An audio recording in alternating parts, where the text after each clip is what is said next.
All right, let's dive right into this explainer by unpacking a timeless folktale that brilliantly demonstrates how a clever trick can be totally unraveled by pure, undeniable logic. Today, we're looking at a classic story known as The Well and the Water. It's basically a foundational tale of deceit, sneaky legal maneuvering, and, spoiler alert, the ultimate triumph of sharp thinking over bad faith arguments.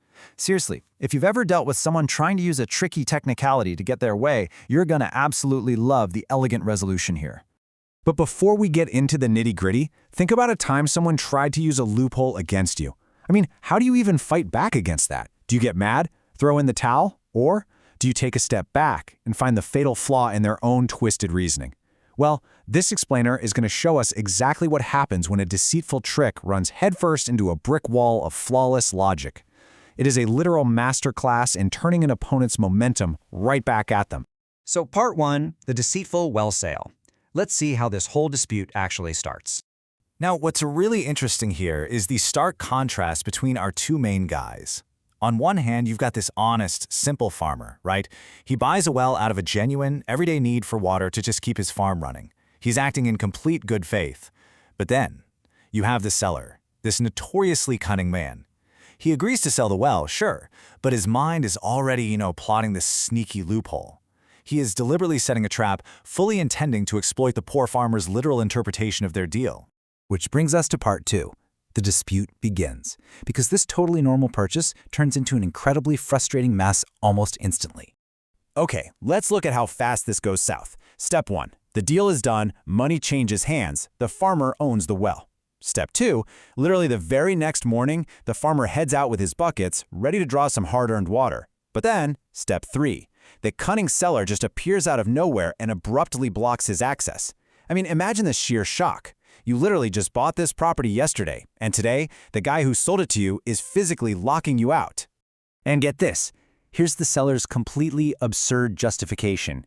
He looks at the farmer and says, "I sold you the well, not the water. You have no right to draw water." Yep, he's using this twisted technicality to deny the farmer the exact thing he bought the well for. It's basically like selling someone a house and then saying, "Oh, by the way, you aren't allowed to step on the floors." By separating the container from the contents, the seller creates this masterpiece of bad faith logic just to extort the guy. Let's move to part 3, the court's investigation, because the honest farmer is not just going to take this lying down. He files a formal complaint, and this incredibly wise judge takes up the case. The judge immediately summons both men to his courtroom to, investigate this face to face. He brings them in, turns straight to the cunning seller, and directly asks him to explain himself. Like, justify exactly why you won't let this man use the well he literally just paid you for. So standing right there in front of the judge, under all that heavy scrutiny, the cunning man doesn't back down at all. He actually doubles down. He boldly repeats his little loophole. "I only sold him the well. The water inside doesn't come with it." He is so unbelievably confident that his tricky logic is foolproof. He really thinks he's found the ultimate loophole in contract law that no judge can possibly touch. He's banking entirely on the literal phrasing of selling a well. All right, part 4, the judge's wise decision.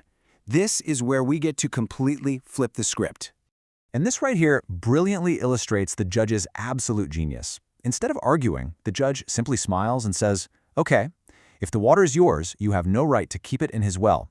Pay rent to store it or remove it immediately." Wow. Just wow. He completely accepts the cunning man's ridiculous premise, but he follows it all the way to its logical, devastating conclusion. He uses the guy's exact own logic against him, creating this totally impossible dilemma. Because if the water truly belongs to the seller, well then the seller is currently trespassing on the farmer's property by storing it there. It is a beautiful, elegant checkmate. Finally, part 5, the final lesson, outsmarting the trickster.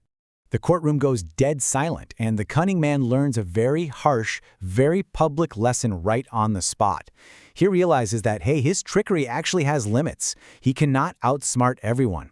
He learns the hard way that trying to cheat people with these bad faith arguments, it's eventually going to backfire spectacularly when you run into someone who can think just a little bit clearer than you can.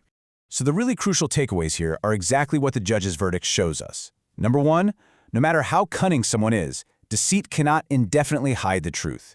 Bad faith logic always, and I mean always, has a structural weakness. And number 2, true fairness and justice have this remarkably persistent way of restoring themselves. The truth doesn't need loopholes, It stands firmly on its own. Which leaves us with a pretty powerful thought. The next time you're faced with an everyday trick, some unfair loophole, or a convoluted argument designed to confuse you, how will you apply this kind of sharp, clear logic to find justice in your own life? Just remember that judge's knowing smile. Sometimes the absolute best way to defeat an absurd argument isn't to fight it at all, but to simply accept its premise and follow it straight to its ridiculous conclusion. I really hope you enjoyed this explainer as much as I enjoyed sharing it with you. Keep thinking clearly, and I'll catch you in the next one.